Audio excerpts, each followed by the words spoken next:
Namun tak lama kemudian, tanpa diduga datang sosok naga raksasa yang mengerikan. Semua orang ketakutan saat ingin membunuh kaisar. Rupanya patung Buddha menangkap sang naga dengan salah satu tangannya. Naga pun mengobrak-abrik patung tersebut, namun hebatnya patung Buddha tersebut dapat beregenerasi dengan cepat. Murka dengan hal itu, akhirnya sang naga mengeluarkan kekuatan penuhnya dan menyerang. Kali ini patung tersebut justru membuka matanya, lalu menghabisi sang naga hingga musnah tak tersisa. Film ini mengisahkan seorang ahli kungfu yang menjadi tahanan namun akhirnya dibebaskan demi mengungkap misteri mengerikan yang menyelimuti ibu kota kekaisaran. Seekor naga raksasa dan titan mengerikan pun hadir di film ini. So, gimana kelanjutan dan endingnya? Tanpa berlama-lama langsung aja kita mulai. Film diawali dengan sebuah upacara yang dipimpin oleh Perdana Menteri Kekaisaran dan dihadiri oleh sang kaisar yang terlihat sakit-sakitan. Di situ Perdana Menteri menjelaskan bahwa upacara diadakan karena ada rumor ular naga raksasa yang menyerang ibu kota. Di sela-sela penjelasan terlihat seorang tahanan bernama Fei Fei sedang berusaha meloloskan diri. Tak lama kemudian, upacara pun segera dimulai. Seluruh penduduk berkumpul dan beberapa pejabat kekaisaran menyentuh bagian bawah patung Buddha yang sangat besar.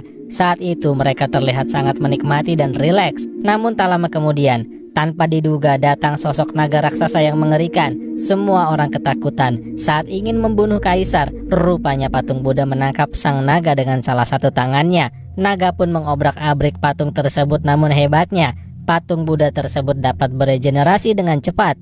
Murka dengan hal itu, akhirnya sang naga mengeluarkan kekuatan penuhnya dan menyerang. Kali ini patung tersebut justru membuka matanya, lalu menghabisi sang naga hingga musnah tak tersisa. Melihat hal tersebut, sang kaisar langsung berterima kasih atas kebaikan patung Buddha yang merupakan sembahan terbesar dari sebuah sekte bernama Nipu. Namun hal mengejutkan kembali terjadi. Tiba-tiba sekelompok pasukan ninja yang dipimpin oleh wanita bernama Ling Yu datang. Mereka berusaha menyadarkan penduduk dari tipuan si Perdana Menteri jahat yang nanti seiring berjalannya film akan terlihat bahwa Perdana Menteri jahat ini sebenarnya adalah pimpinan sekte Nipu yang memakai wajah Perdana Menteri yang asli. Oke, kemudian Ling Yu terlihat akan menyerang sang kaisar. Padahal tujuannya adalah untuk menyadarkan kaisar dari pengaruh sihir dan guna-guna. Usahanya pun digagalkan oleh Yuki, sang wakil ketua sekte Nipu. Saat keadaan semakin kacau, Fei Fei sang tahanan akhirnya berhasil meloloskan diri lalu terlihat menyerang pasukan ninja dan Ling Yu seolah ingin membantu kekaisaran. Ling Yu berhasil lolos sambil melempar jarum silver yang setelah dilihat, Fei Fei mengetahui dengan pasti bahwa jarum ini dibuat oleh pandai besi yang ia kenal. Setelah itu Fei Fei bernegosiasi dengan Perdana Menteri dan menawarkan diri untuk menangkap Ling Yu. Perdana Menteri memberi izin mengingat reputasi Fei Fei sebelum ditangkap adalah seorang ahli kungfu yang terkenal. Tapi Fei Fei diberi syarat harus meminum racun yang dalam 10 hari akan membunuhnya jika gagal menangkap Ling Yu. Jika berhasil, maka Fei Fei akan diberi obat penawarnya. Tanpa membuang waktu, Fei Fei segera memulai pencarian dengan menemui pandai besi terbaik yang ia yakini dapat membuat jarum perak yang terbaik. Tapi saat sampai, sang pandai besi pun telah mengalami buta matanya, namun untungnya ia dapat memberi keterangan bahwa memang benar sebelumnya ada wanita yang membayar untuk dibuatkan jarum silver.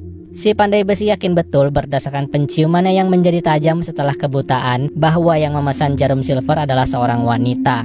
Dengan demikian, pencarian pun dilanjutkan menuju satu-satunya rumah bordil yang dicurigai oleh Fei Fei sebagai persembunyian Ling Yu. Ia pun membawa sang pandai besi untuk mencium bau tubuh tiap wanita hingga akhirnya salah satu wanita ditangkap karena memiliki bau yang sangat persis. Namun, masalah belum selesai. Saat itu datang para pembunuh bayaran yang juga mengikuti sayembara dari kerajaan bahwa Perdana Menteri sedang memburu seorang pimpinan ninja wanita. Fei Fei dengan tenang melihat pertarungan antar pembunuh bayaran.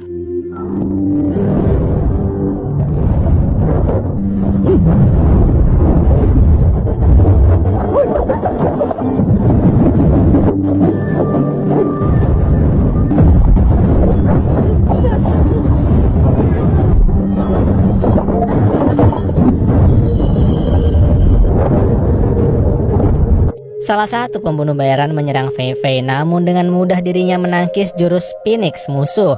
Lalu Fei Fei menyuruh mereka untuk segera berhenti karena ia menunjukkan bahwa wanita yang bersamanya saat ini bukanlah Ling Yu yang asli, melainkan wanita biasa yang diancam oleh Ling Yu, dipaksa menyamar dan dilumuri oleh baunya. Para pembunuh bayaran pun langsung bubar dan pergi. Saat itu Fei Fei dengan taktis bertanya, lalu si wanita memberi kode dengan matanya di mana Ling Yu bersembunyi. Saat ketahuan, Ling Yu pun segera kabur yang disusul oleh Fei Fei. Setelah kejar-kejaran, akhirnya Ling Yu berhasil ditangkap. Tapi dasar wanita ninja yang gesit, ia pun berhasil kembali meloloskan diri dari genggaman Fei Fei dengan lincahnya. Malam harinya, Fei Fei menyelidiki kamar di mana Ling Yu menginap di rumah bordil. Ia pun menemukan sebuah peta menuju ke pulau rahasia di mana aktivitas tersembunyi sekte nipu dilakukan. Tanpa waktu lama, setelah melewati gunung dan lembah, ia sampai di suatu kota yang sangat misterius dan janggal di mana seluruh orang-orang yang terlihat memiliki pandangan yang kosong layaknya zombie. Di mana-mana terdapat patung Buddha sekte nipu. Ia pun mencoba mencari informasi dengan menawarkan imbalan, tapi orang tersebut tetap tidak menggubris hingga tiba-tiba pergi setelah mendengar lonceng berbunyi. Fei Fei pun mengikutinya hingga sampailah di sebuah gua di mana seluruh penduduk kota tersebut berjalan menuju satu tujuan yang sama.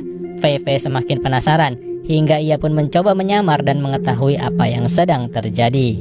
Rupanya saat dalam penyelidikan ia juga melihat Ling Yu si wanita ninja yang terlihat sedang menyamar. Mereka pun bertemu dan terjadi sedikit pertarungan hingga akhirnya Ling Yu menyerah dan menjelaskan bahwa dirinya berasal dari suku Miao yang sebenarnya bertujuan untuk menyelamatkan kaisar dari pengaruh sihir dan racun yang berasal dari patung Buddha raksasa di ibu kota. Karena sebenarnya seluruh patung Buddha sekte nipu dibuat di pulau ini dan berasal dari tanah liat beracun yang mampu mempengaruhi siapapun yang menyentuhnya, seolah mendapat kenikmatan dan relaksasi hingga dengan mudah diperdaya pikirannya oleh sang pimpinan sekte.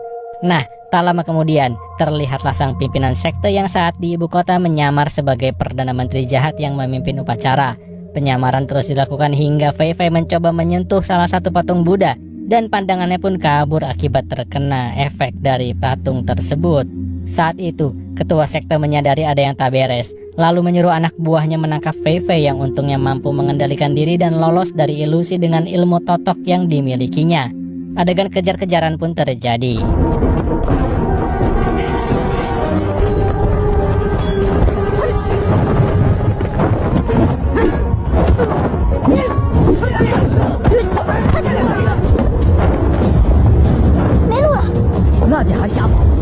Karena terpojok, Fei Fei dan Ling Yu terpaksa terjun ke sungai hingga keesokan paginya mereka berdua tersadar dengan Ling Yu yang menderita patah di salah satu kakinya. Saat diobati, Ling Yu melihat dan mengenali jenis racun yang diderita oleh Fei Fei akibat kesepakatannya dengan Perdana Menteri jahat alias ketua sekte nipu. So, tanpa waktu lama, setelah selesai diobati, Ling Yu mengajak Fei Fei ke lokasi persembunyian suku Miao di mana ia tinggal selama ini. Perjalanan pun ditempuh dengan waspada. Dalam perjalanan, Ling Yu menjelaskan bahwa sebenarnya Perdana Menteri di ibu kota adalah pimpinan sekte nipu yang bernama Aoki. Ia menyamar menggunakan wajah Perdana Menteri yang asli yang berhasil kabur dari upaya pembunuhan dan sekarang mengayomi suku Miao sebagai kepala suku. Sekte nipu sendiri berniat ingin menguasai kekaisaran dengan ajarannya dan mengendalikan rakyat dengan patung Buddha besar yang dibuat dari tanah liat beracun yang hanya bisa didapatkan di pulau rahasia pusat sekte nipu yang sebelumnya telah mereka datangi. Setelah berjalan sekian lama, di tengah jalan mereka kembali dihadang oleh wanita si wakil ketua sekte nipu alias Yuki. Sayang, keduanya terkena cambuk beracun hingga sulit untuk sadarkan diri. Saat hampir dihabisi, untungnya datang pria bertombak yang dengan kesaktiannya mampu mengalahkan seluruh pasukan hingga membuat si wanita bercambuk melarikan diri daripada kehilangan nyawa. Singkat cerita, beberapa jam kemudian Fei Fei telah sadarkan diri di sebuah desa yang terlihat bahagia dan damai. Ya, itu adalah desa suku Miao. Tak lama kemudian datanglah Perdana Menteri yang asli, yang tak lain adalah orang yang telah menyelamatkannya. Lalu menjelaskan kebenaran yang selama ini tak diketahui Fei Fei, bahwa dulu Perdana Menteri tersebut adalah Perdana Menteri asli kekaisaran yang difitnah oleh sekte nipu hingga ia menjadi buronan dan diburu oleh para anggota sekte nipu. Ia pun sempat hidup terlantar hingga akhirnya diselamatkan oleh suku Miao, dan sebagai balas budi, dirinya sekarang menata kehidupan suku Miao menjadi lebih baik dan melindungi mereka dengan berperan sebagai kepala suku. So, dengan demikian, hari-hari pun dilalui Fei Fei. Awalnya ia gelisah ingin segera kembali ke ibu kota untuk menyelamatkan kekaisaran dari sekte nipu yang menyesatkan. Namun, seiring berjalannya waktu, hari demi hari Fei Fei mulai merasa tenang dan damai yang sebelumnya tidak ia rasakan. Hingga akhirnya, saat Ling Yu mengajak Fei Fei untuk kembali berjuang ke ibu kota untuk menyelamatkan kaisar dari belenggu sihir sekte nipu, secara mengejutkan Fei Fei justru menolak karena ia jadi terpikir untuk apa bersusah payah mempertaruhkan nyawa untuk kota yang pernah menjadikannya sebagai tahanan penjara. Sambil diiringi perasaan kesal, Ling Yu pun akhirnya berangkat seorang diri. Malam pun semakin larut, di mana Fei Fei sedang berkeliling di hutan sekitar desa Miao. Ia melihat gerombolan pasukan kuda sekte nipu yang ternyata mengarah ke arah desa, lalu memulai pembantaian alias menghabisi penduduk desa yang tak mengikuti ajaran sekte nipu. Fei Fei pun ikut membantu perlawanan, namun tak lama kemudian si wanita cambuk berhasil melukai kepala suku dengan cukup fatal.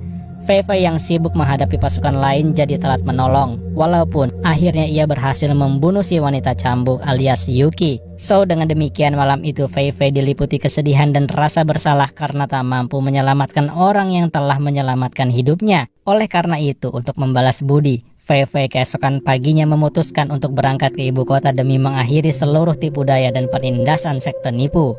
Di tengah para penduduk yang bersiap ke rutinitas ritual sekte nipu, terlihat pula Ling Yu yang ikut menyamar.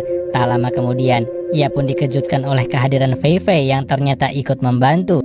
Sambil jalan, Fei Fei terpaksa memberitahu fakta sebenarnya tentang desa Miao yang telah dihabisi oleh sekte nipu.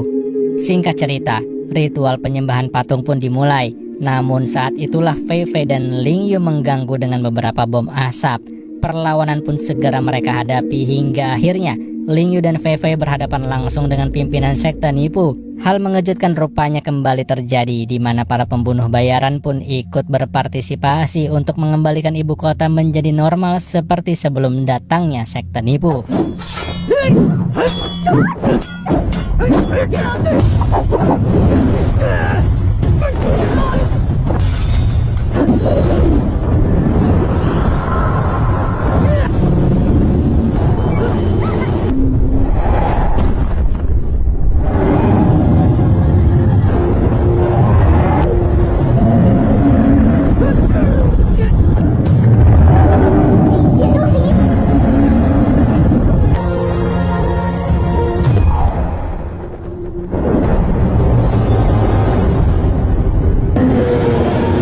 Sebelum dipenjarakan, Fei Fei akhirnya berhasil mendapatkan penawar racun ilusi lalu disebarkan ke seluruh ibu kota. Hingga sekarang pun semua penduduk kembali normal sedia kala. Namun, di tengah kedamaian, tiba-tiba film pun berakhir.